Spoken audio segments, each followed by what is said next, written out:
Who are the unsung heroes of Davis-Wade Stadium? I'm Bailey Puyum, and I have a story about some people who do some work outside the sidelines.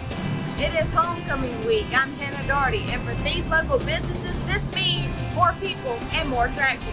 The end of the year holiday season has approached. Find out how Mississippi State is making their strides in helping out with food pantries.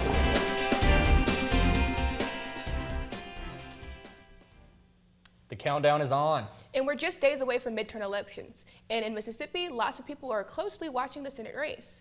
On Mississippi State's campus, college Republicans and Democrats are campaigning for their party. But another organization isn't playing partisan politics. Volunteers say they just want students to go out and vote. Well, Young Americans for Liberty does not endorse candidates, nor are we party affiliated.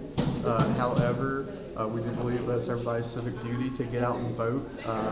For instance, we did sponsor a voter registration drive on campus. Coming up to Election Day, on Election Day, and after Election Day, whoever wins, we are still going to be there. We're still going to be advocating for the ideas, for ideas that lead to freer people, freer markets, and better lives. To find your polling place, visit Mississippi Secretary of State's website. Remembering lives lost. After 11 people were killed at a Pittsburgh synagogue last week, Mississippi State student organization representing Jewish Life Hillel had a candlelight vigil yesterday in the Chapel of Memories. A prayer service was held and the names of all 11 victims were read during the vigil. Had a lot of people in attendance, and it was a really good time. The love was felt. We had speakers from the Muslim Student Association. We had Maya Emerson speak, we had Dr. Keenum speak, and we had Dr. Hyatt speak. We had somebody representing the Baptist community speak and lead a prayer. And then we had Dr. Oppenheimer speak, representing the Jewish community. And overall, the message that we desire to spread love rather than fuel hate was sent and was spread through the chapel last night. It was a really powerful moment. Meanwhile, defense attorneys for the suspect in the Pittsburgh synagogue massacre entered a plea of not guilty today.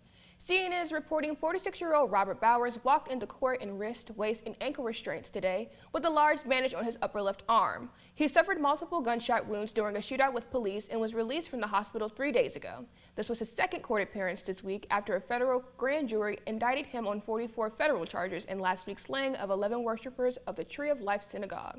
During the arraignment, Bowers watched prosecutors and nodded periodically. He responded yes, that he understood the penalties of his charges, and his public defender entered a plea of not guilty.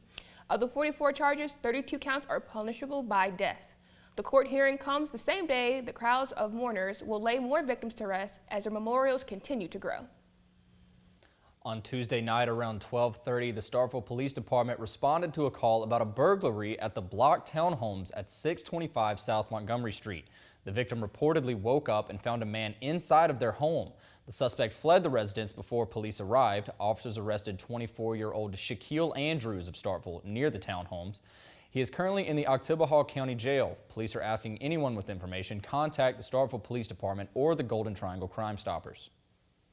A Mississippi elementary school student is dead after a truck hit him while he was trying to get on his school bus. The Clarion Ledger reports 9-year-old Dalen Thomas was walking across a highway in northeast Mississippi when he was hit by the pickup about 6:30 yesterday morning. The driver of that truck, 22-year-old Hunter Newman of Marietta, Mississippi, faces an aggravated assault charge. Investigators say it appears Newman was westbound in his pickup truck when he struck the child as he crossed the road to get onto the school bus. The crash remains under investigation. A Mississippi college student is dead after storms moved through the deep south. The Associated Press is reporting an Alcorn State student was killed when the car she was a passenger in struck a tree that had fallen across a highway. 2 people were injured as howling wind and rain blew through the area.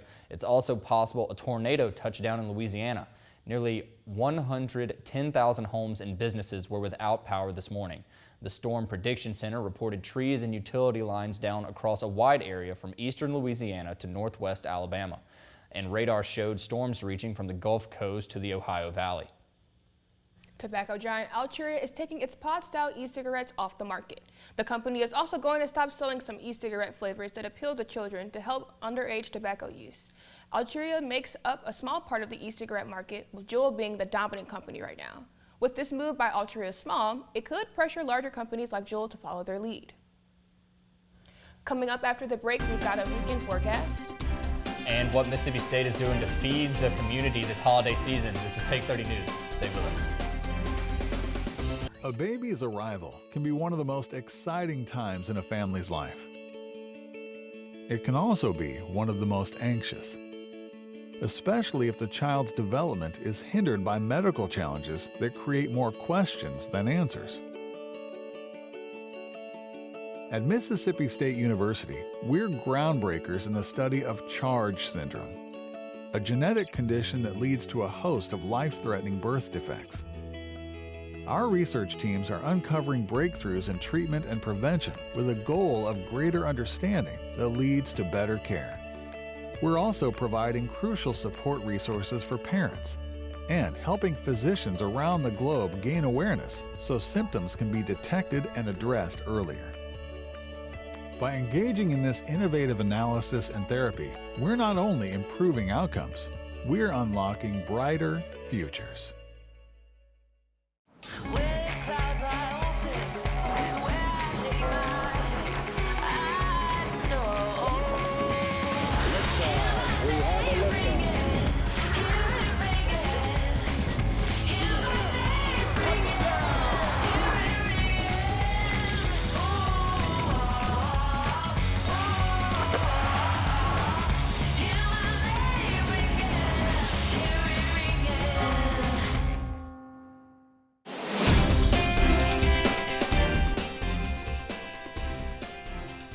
Welcome back.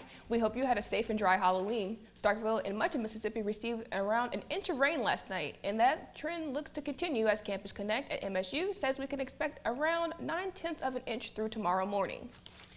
And then tomorrow we continue the cold front with just a high of 58. But as we look ahead into the weekend, things should be very pleasant for this weekend's homecoming football game. We'll have highs in the upper 60s with clear skies for Saturday before the rain begins to move back into the area on Sunday. We'll see highs in the lows of 70s next Monday and Tuesday before another cold front moves through Tuesday with some showers. Remember, for updated forecasts, you can always visit weather.msstate.edu. So if you're planning on attending Saturday's homecoming football game, maybe wear some pants and either a long sleeve shirt or a light jacket. This week's game is a stripe out game, and depending on where you sit, you can either wear white or maroon. This graphic is on our Twitter and Facebook pages, and if you want a closer look, you can find us at Take 30 News MSU on both platforms. Parking problems on MSU's campus is nothing new for students, but some are complaining about a new problem. A Take 30 member captured this cell phone video. It appears the gate at the Old Main Academic Center's parking garage is stuck.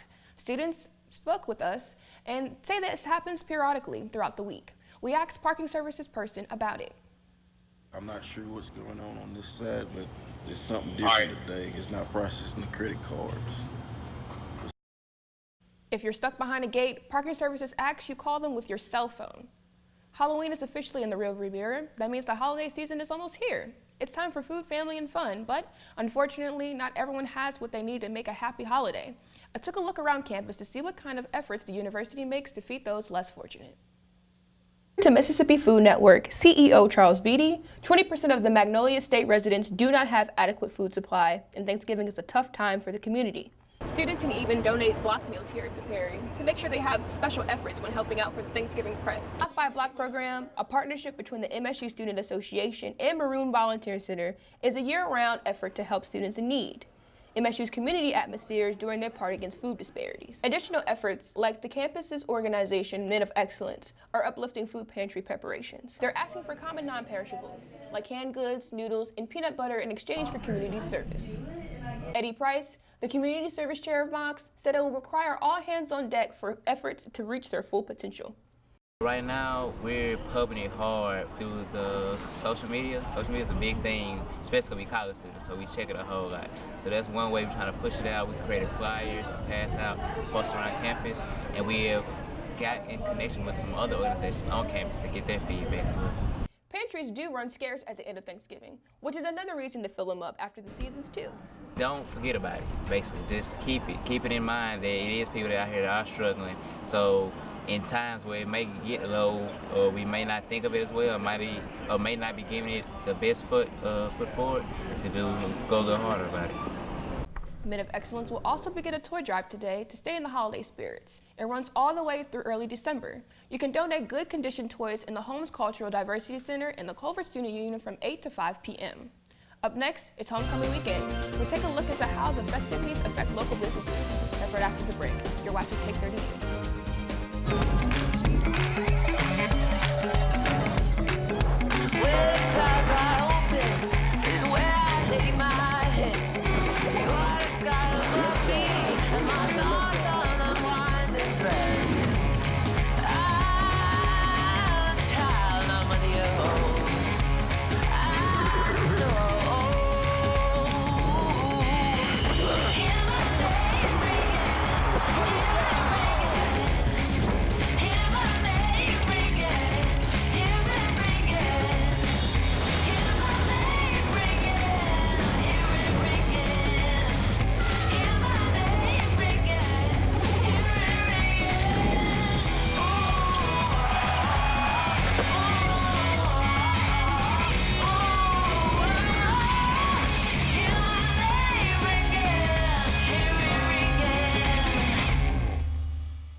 We all depend on accurate weather forecasts to plan our day. That's why Mississippi State University is teaching students to forecast the future using real-world news sets as classrooms, putting scientific discoveries in meteorology to the test, while honing on-air reporting skills real-time with local TV stations. And we do it so well that at any given moment across the country, 1 in 3 weather forecasts are being delivered by MSU-trained meteorologists who are helping people make crucial decisions that impact their safety, working to ensure business continuity, and in many cases, saving lives. Predicting the future? That's what we're preparing for every single day so that you can prepare for your day.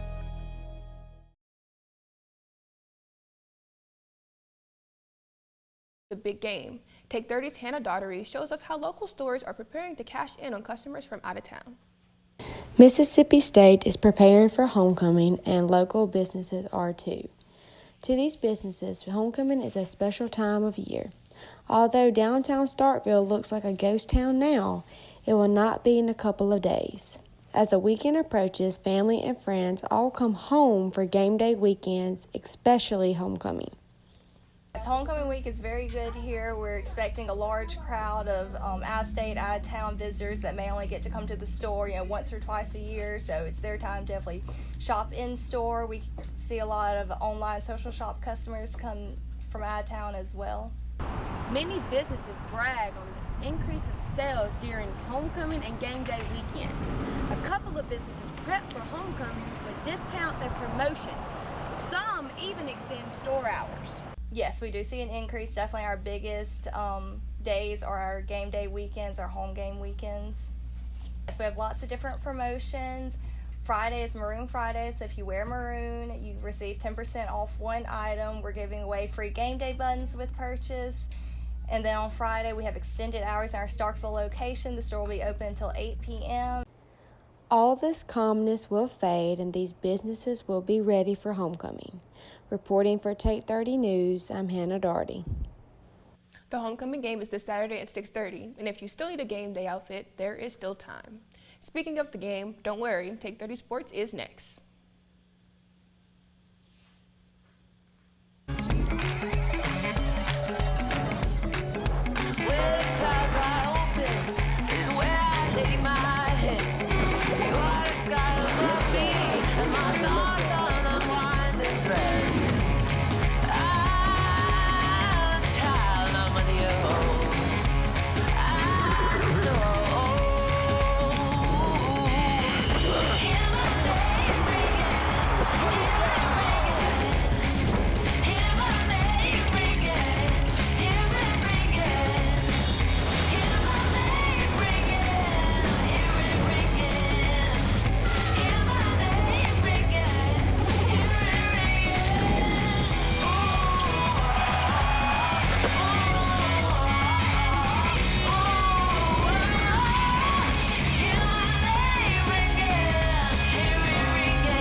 We all depend on accurate weather forecasts to plan our day. That's why Mississippi State University is teaching students to forecast the future using real-world news sets as classrooms, putting scientific discoveries in meteorology to the test, while honing on-air reporting skills real-time with local TV stations. And we do it so well that at any given moment across the country, 1 in 3 weather forecasts are being delivered by MSU-trained meteorologists who are helping people make crucial decisions that impact their safety, working to ensure business continuity, and in many cases, saving lives. Predicting the future? That's what we're preparing for every single day so that you can prepare for your day.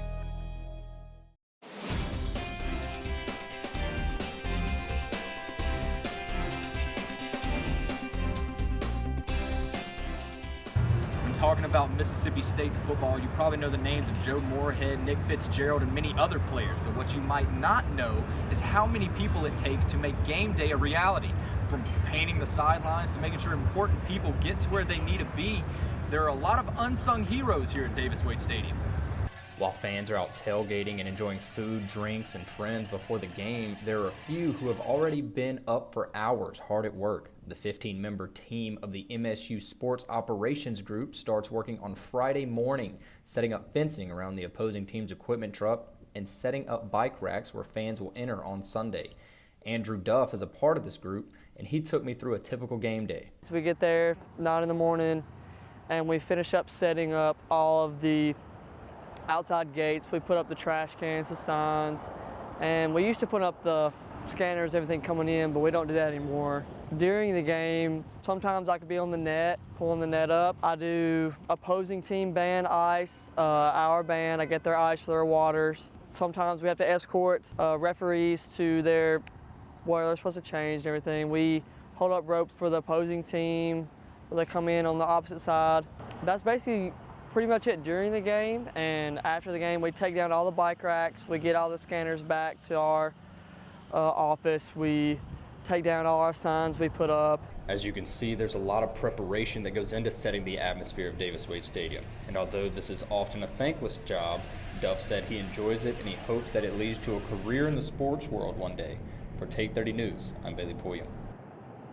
Duff and the rest of the crew will get a small break after football season, but then in the spring they'll turn right back around and help out with baseball and softball.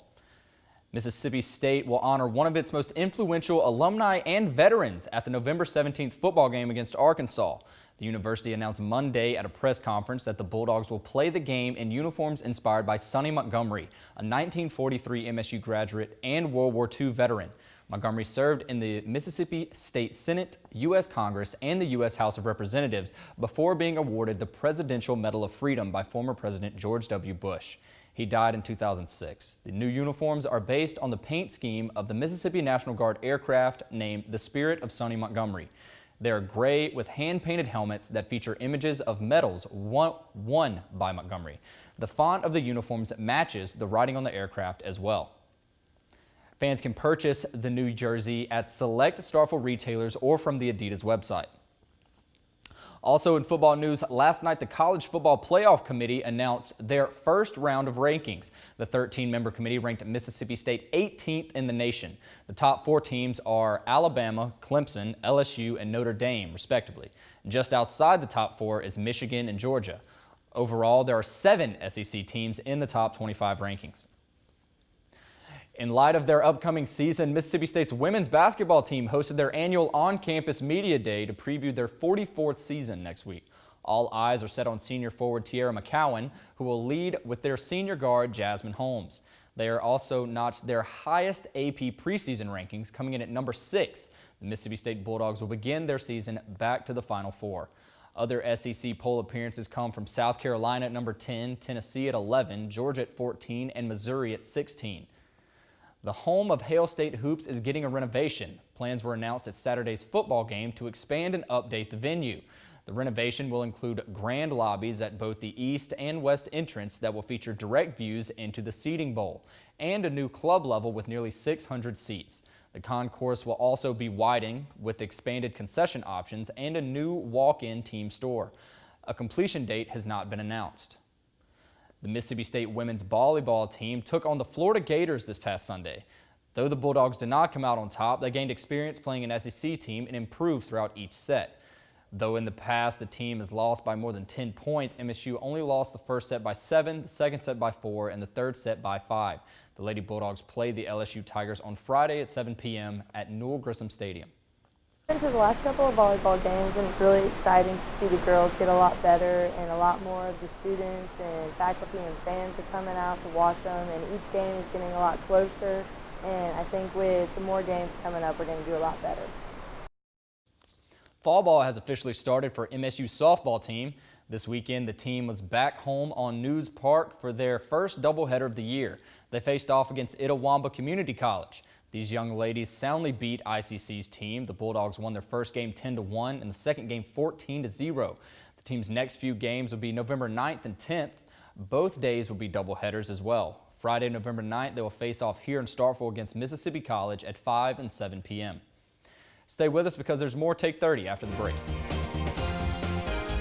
A baby's arrival can be one of the most exciting times in a family's life. It can also be one of the most anxious, especially if the child's development is hindered by medical challenges that create more questions than answers. At Mississippi State University, we're groundbreakers in the study of CHARGE syndrome, a genetic condition that leads to a host of life-threatening birth defects. Our research teams are uncovering breakthroughs in treatment and prevention with a goal of greater understanding that leads to better care. We're also providing crucial support resources for parents and helping physicians around the globe gain awareness so symptoms can be detected and addressed earlier. By engaging in this innovative analysis and therapy, we're not only improving outcomes, we're unlocking brighter futures.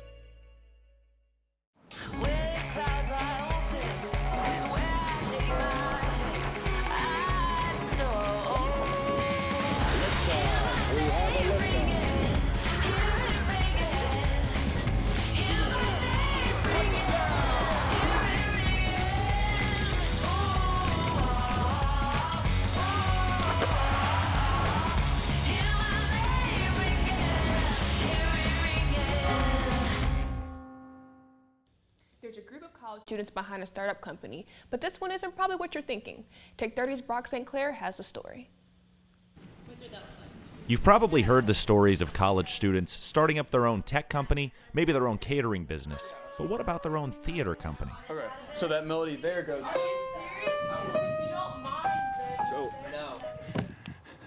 The basket cases are entirely student-run, Mississippi State student-run, out of this building right here.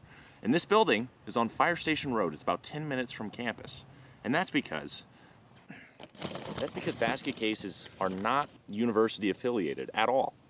And it's no secret that university student organizations benefit from funding opportunity, marketing assistance, managerial assistance. So why go solo?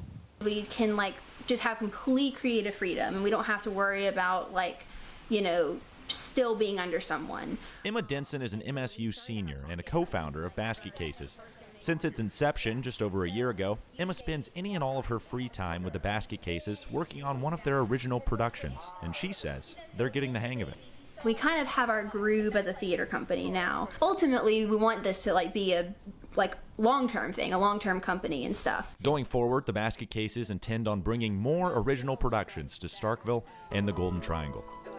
I'm Brock St. Clair for Take 30 News. The Basket Cases in partnership with the Starkville Community Theater and the Arts Council. They premiere their first show, Frost, next Friday. Well, not next Friday, November 30th. One man's Halloween costume got him kicked out of a bar and banned for life. The Clarion Ledger reports a man wearing a Ku Klux Klan hood and robe showed up to a Halloween costume party at a bar in Picayune, Mississippi. He was wearing a pointy hat, white robe, and waving a Mississippi flag, and the bar owners didn't find it very funny. The man was asked to remove the costume, leave the bar, and never come back. Someone snapped a photo of the man in his costume and posted it to Facebook, and the video has gone viral. It's been shared more than 300 times since Chance Delaney posted it to Facebook. The bar owner called the costume garbage. MSU researchers and students traveled all the way to Las Vegas this week to show off the Halo Project supercar at the 2018 SEMA show. The supercar was designed by a team at the University Center for Advanced Vehicular Systems. It was designed with the latest automotive technology to push the boundaries of a vehicle in rugged off-road environments. According to SEMA, the event this year features 2,400 exhibiting companies. Mississippi State will be at the show through Friday. Big changes are coming to the way students at one university tailgate. Effective immediately, University of South Carolina students will no longer be allowed to drink hard liquor at fraternity tailgate lots before Gamecock football games. This is according to the state newspaper. USC's Interfraternity Council, the governing body that regulates fraternities in the university, agreed to ban all alcoholic drinks with more than 15% alcohol at private fraternity tailgate lots, according to a letter obtained by the state paper. Fraternities caught violating the ban will face a $30 fine per person and a 1-week suspension from the tailgating lot. According to the letter, the rule also states each fraternity must have at least 640 bottles of water at tailgates. Interstate 269 is finally open in northwest Mississippi. It officially opened from Interstate 55 in DeSoto County to State Route 305 in Marshall County after a ribbon cutting at the Gatewell Road interchange near Hernando, Mississippi. Both sitting U.S. senators were on hand for the ribbon cutting. Wicker said during his remarks, quote, "This is a realization of a dream," unquote. The road will save upwards of 15 minutes from those who travel from Memphis to Tupelo. Well, that's all the time we have for tonight. Thank you for watching. We'll see you here next week.